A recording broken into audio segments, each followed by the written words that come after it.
Presented by DNS Entertainment. Recording by Nilambar Studio, Delhi.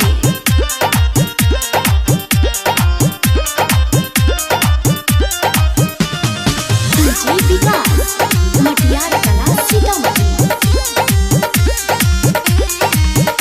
आगे हमारा से कॉले शादी हम कुंवर हैं, हमारा से कॉले शादी हम कुंवर हैं। फोन रखो दूंगा बोलो मुझे पधारे हैं। फोन रखो दूंगा बोलो मुझे पधारे हैं। फोन रखो दूंगा बोलो मुझे पधारे हैं। खर्चा बड़ा पहला ही जे अभी उधार हैं। फोन रखो दूंगा बोलो मुझे पधारे हैं।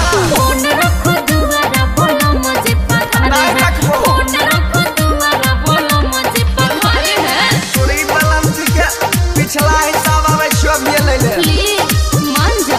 DJ Vikas, Matiyar Kala, Sitamarhi.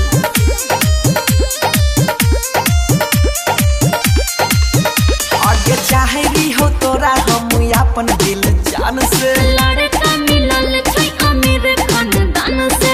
पैसा देखली दिल नहीं देखली। अच्छा चाहे भी हो तोरा हम अपन दिल जान से। लड़का मिलल छै अमीर खानदान से। तोरा खातिर कैसन कैसन वक्त हम गुजारे हैं। फोन रखो दूंगा बोलो मुझे पधारे हैं। फोन रखो दूंगा बोलो मुझे पधारे हैं। फोन रखो दूंगा बोलो मुझे पधारे हैं। पुलिस वाला ठीक है, गोली मार दबो। इन्हें नहीं खोलियो। DJ Vikas, Matiyar Kala, Sitamarhi.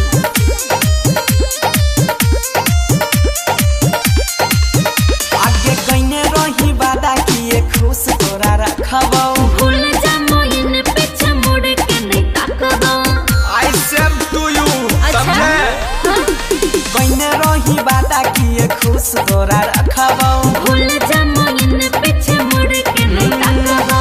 पहले वाला नहीं छै बंसी खुद को सुधारे हैं। फोन रखो दूंगा बोलो मुझे पधारे नहीं हैं। रखबो। फोन रखो दूंगा बोलो मुझे पधारे हम हैं। मारलियो। फोन रखो दूंगा बोलो मुझे पधारे हैं। मार खिलाओगे क्या? सन बात छै त जो कोई दिक्कत नहीं छै। तोरे सन फिर हमू दोसर पटेबे।